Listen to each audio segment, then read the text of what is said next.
Chapitre 8. Une nouvelle année. J'avais l'habitude d'être pauvre, et je pourrais peut-être le redevenir un jour, mais rien ne dure éternellement. Pour toute chose, il n'y a qu'une saison. Puis-je vous faire une promesse? Quelle que soit la saison que vous traversez actuellement, elle ne peut pas durer pour toujours. Alléluia. Si vous avez vécu une année difficile, je vous promets, selon la parole de Dieu, que les choses vont s'améliorer. Voilà la bonne nouvelle. Une nouvelle année est une bénédiction. Notez ceci. Une nouvelle année est une opportunité pour vous de corriger vos priorités. Elle vous donne également une occasion de redéfinir votre objectif de vie. Elle vous offre aussi la possibilité de renouveler votre vision. Elle vous donne l'occasion de fixer de nouveaux objectifs pour votre vie. Elle vous permet également de vous débarrasser de votre passé. Remercions Dieu pour cela. Elle vous donne enfin l'opportunité de planifier un avenir différent de celui que vous avez connu auparavant. Le temps vous offre cette possibilité, celle de faire des projets, de planifier votre vie. Le secret de la vie réside dans la gestion efficace du temps et du changement. Et voici le sujet principal de mon message ce soir. Chapitre 9. Le principe clé.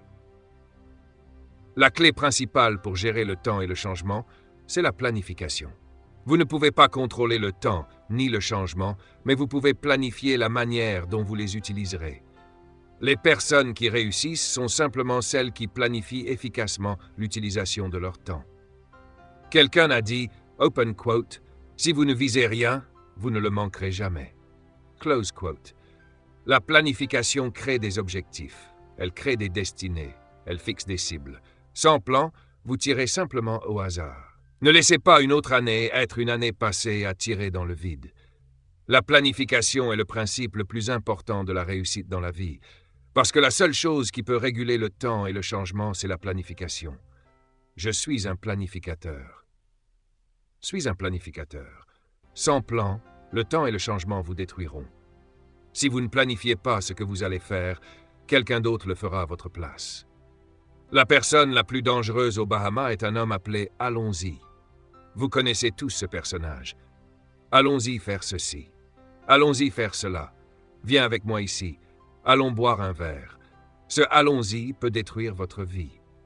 La seule défense contre ce genre d'influence est un plan. Lorsque quelqu'un vous dit « allons-y », répondez « j'ai déjà un plan ». Entrez dans la nouvelle année avec un plan si solide que le temps s'y soumettra et que le changement deviendra son serviteur. Je veux vous suggérer ceci pour l'année prochaine. Souvenez-vous que Dieu dit que c'est une année de changement et de temps. J'ai fait quelques recherches pour vous. Savez-vous que dans l'hébreu, chaque lettre correspond à un nombre? Lorsque Dieu parlait à Moïse, à Josué, à Daniel ou à Joseph, il s'exprimait également à travers des nombres. La langue hébraïque est la seule langue dont les lettres possèdent une valeur numérique. Certains se demandent pourquoi la Bible utilise le nombre 666 pour désigner la bête. Le mot « bête » en hébreu est composé de 3 lettres qui ont toute la valeur numérique 6. Mais savez-vous ce que représente le nombre 13 en hébreu? Selon l'orateur, il symbolise le changement. Bienvenue dans l'année du changement. Gloire à Dieu. Alléluia.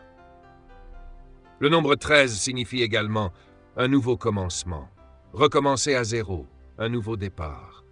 J'aime cette idée. Dieu dit, peu importe ce qui s'est passé jusqu'à présent, cette nouvelle année sera pour toi un nouveau départ. Je reçois cela pour moi-même. Dieu va vous accorder un nouveau départ. Cela signifie que la maladie deviendra de l'histoire. La douleur appartiendra au passé, la confusion disparaîtra, les échecs deviendront de l'histoire. La frustration s'en ira. Vous allez vous tenir debout, renouvelé. Le nombre 13 signifie aussi une nouvelle phase. Ce n'est pas simplement de nouvelles choses, cela signifie une phase complètement nouvelle de votre vie. Dieu va changer toute la dynamique de votre existence. Certaines personnes vont vivre des changements étonnants. Vous allez déménager dans une nouvelle maison, ce sera une nouvelle phase de votre vie. Vous allez commencer une nouvelle entreprise. Et elle prospérera malgré la situation économique. Dieu dit, je vais vous donner une nouvelle phase. Le nombre 13 signifie également une nouvelle dimension. Vous allez vivre des expériences que vous n'avez jamais connues auparavant. Vous connaîtrez Dieu d'une manière différente. vous verrez des miracles d'une manière nouvelle. Vous regarderez les gens différemment. Vous entrerez dans une nouvelle dimension. Lorsque Dieu m'a parlé en novembre, j'ai presque perdu le sommeil pendant 2 jours. Il m'a dit « 13 signifie recommencer ». Alors, l'entreprise a échoué l'année dernière? Ce n'est pas grave, voici un nouveau commencement. On vous a peut-être toujours dit que le nombre 13 porte malheur. Mais selon cette interprétation hébraïque, c'est au contraire un nombre de nouveaux départs. Dites à votre voisin « Je suis sur le point de recommencer ». Criez-le « Je suis sur le point de recommencer ». Jeunes gens, lorsque vous retournerez à l'école, je crois que Dieu vous accordera des bourses auxquelles vous ne vous attendiez pas. Pourquoi ne pas remercier Dieu dès maintenant pour des études entièrement financées? Vous allez recommencer. Je vois le nombre 13 comme le moment où vous arrivez au bout de votre corde et où Dieu vous en donne une nouvelle, beaucoup plus longue. Vous êtes sur le point d'entrer dans un domaine où personne ne vous a encore vu. En réalité, ce nombre signifie également renouvellement, transformation. Dieu va transformer toute votre expérience en une seule année. Quelqu'un est-il prêt pour cette transformation? Baissez vos têtes. Père, nous sommes sur le point de franchir cette nouvelle étape. Bienvenue dans un nouveau commencement. Dites à votre voisin, l'année dernière a été difficile. J'ai traversé des moments éprouvants, mais aujourd'hui c'est un nouveau commencement. Quelqu'un peut-il crier, c'est un nouveau commencement. Rendons gloire à Dieu pour ce renouvellement. Cette année sera la meilleure que vous ayez jamais connue. Je le déclare, c'est un nouveau commencement. Merci Jésus, merci Jésus. Il y a un passage de l'Écriture sur lequel je veux que vous réfléchissiez. Il se trouve dans le livre des Proverbes, chapitre 16, verset 3. Open quote, « Recommande à l'Éternel tes œuvres et tes projets réussiront. » Close quote. Quelle parole extraordinaire. Dimanche, je vais vous enseigner comment établir un plan. Parce que si vous traversez cette année sans plan, le changement risque de vous détruire. Vous serez pris au dépourvu. Le changement peut soit vous détruire, soit devenir le moyen d'accomplir votre destinée. Vous devez avoir un plan. Et Dieu dit, open quote, « Confie-moi tout ce que tu projettes de faire et tes projets réussiront. » Close quote. Dans quelques instants, nous allons nous incliner devant Dieu pour prier. Je vais demander à chacun d'entre vous, au fond de cette salle comme à l'avant, jeunes et moins jeunes, d'être sincères avec Dieu et de lui dire « Seigneur, montre-moi d'abord le plan que je dois mettre sur papier. Je veux te consacrer ce plan ce soir. Quel que soit ton projet pour ma vie, je te le remets entièrement. Ensuite, je veux que vous vous appropriez cette promesse pour toute l'année. Mes projets réussiront. » Dieu ne planifie jamais votre échec. La seule véritable défense contre le changement est donc la planification. Et voici la parole que Dieu m'a donnée. Open quote. « Cette année, je vais envahir la terre par des changements divins. » Close quote. Chapitre 11, le changement divin. Je dois expliquer cela, car ce n'est pas aussi simple qu'il y paraît. Le changement va avoir lieu de toute façon, est-ce clair? Mais Dieu dit, open quote, « Je vais interrompre le cours normal des choses et apporter les changements que je désire dans votre vie et dans votre pays. » Close quote. Cette parole m'a profondément marqué. Il a dit, open quote, « Je vais bouleverser des nations. Je vais changer la vie de personnes qui ne s'attendaient même pas à être transformées. » Close quote. Je vois Dieu changer des chefs d'État. Comme il l'a fait avec Saül, il va se révéler à des personnes et les faire descendre de leurs chevaux d'orgueil. Je prophétise qu'il va intervenir dans la vie de ceux qui pensent n'avoir besoin de personne.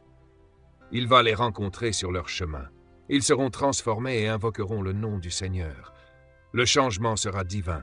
Dieu interviendra providentiellement dans vos affaires. Rien ne sera normal cette année.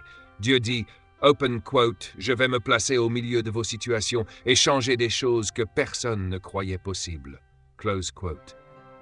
Êtes-vous prêts pour un changement divin? Chapitre 12, le changement divin.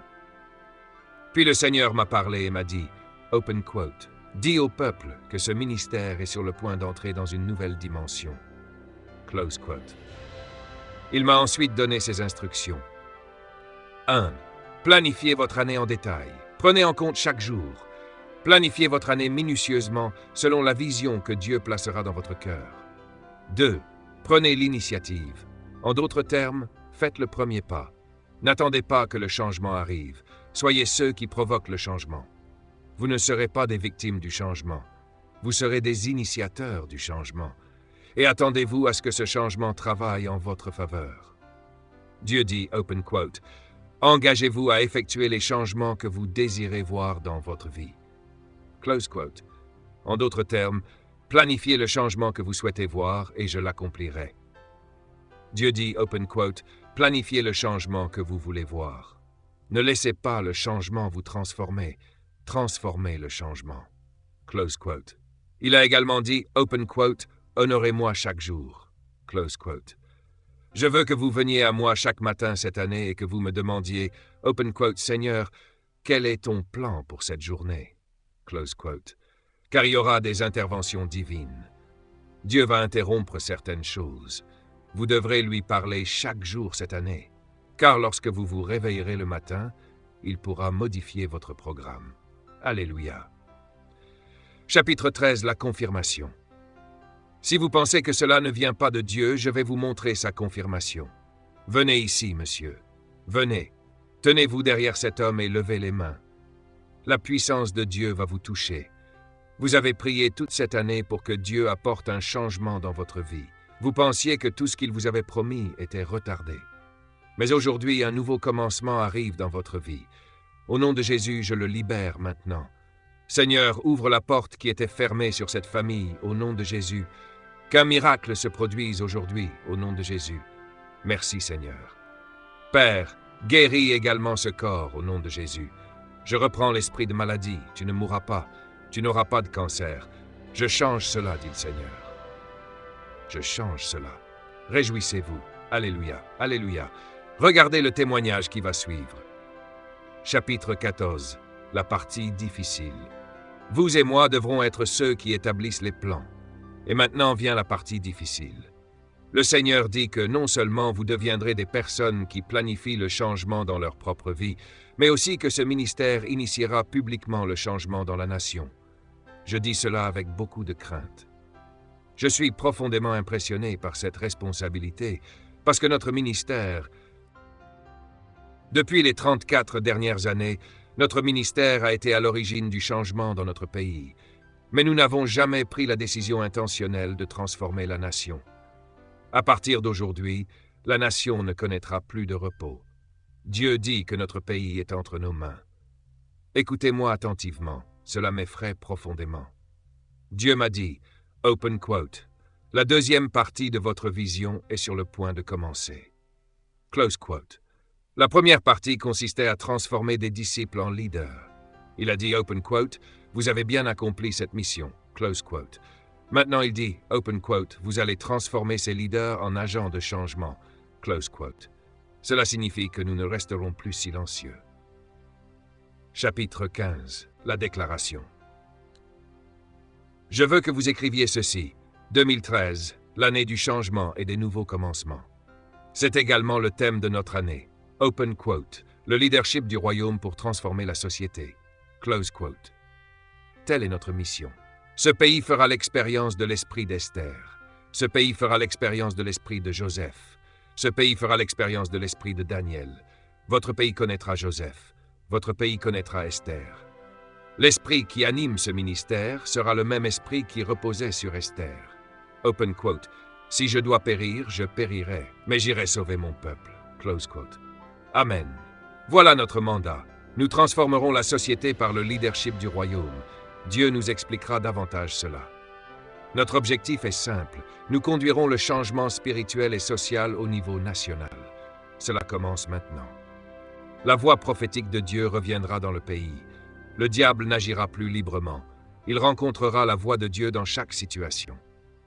Le Seigneur sauvera et protégera son peuple, non seulement aux Bahamas, mais aussi dans toutes les nations représentées ici. Dieu est sur le point d'intervenir dans votre pays. C'est notre mission. Je suis un serviteur, un esclave de l'appel que Dieu m'a confié. Je prophétise que les Bahamas seront protégés. Parce que nous obéirons à Dieu, il n'y aura aucune raison d'avoir peur. Open quote. Les justes gouverneront et le peuple se réjouira. Close quote. Je le répète. Open quote. Les justes gouverneront et le peuple se réjouira. » Close quote. Ainsi, c'est un nouveau commencement. C'est un nouveau départ. Nous allons transformer la société. Nous allons sauver vos petits-enfants. Les générations qui viendront après vous ne seront pas honteuses, et elles ne vous reprocheront pas de n'avoir rien fait. Vous agirez. Cette année sera la plus marquante de l'histoire de ce ministère. Notre voix sera entendue dans la société. Chaque fois que Satan lèvera la tête dans ce pays, le Seigneur élèvera une bannière encore plus haute. Je prophétise que les méchants ne gouverneront pas aux Bahamas ni dans votre nation. Recevez cette parole. Comprenez-vous que telle est notre mission? J'ai demandé à Dieu, comment puis-je résumer tout cela? Vous savez que chaque année, je représente le thème de l'année par un symbole. Voici ce symbole, c'est un heptagone. Et Dieu a dit, open quote, ce symbole sera vu dans le monde entier. Close quote. Les nations seront touchées, en commençant par Jérusalem. Merci encore d'avoir écouté ce message.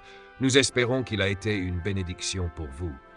Notre objectif est de vous montrer de nouveaux chemins et de nouvelles opportunités afin que vous puissiez découvrir votre raison d'être. C'est grâce à votre amour, votre soutien et votre partenariat que le ministère mondial de Myles Munroe est possible. Pour plus d'informations,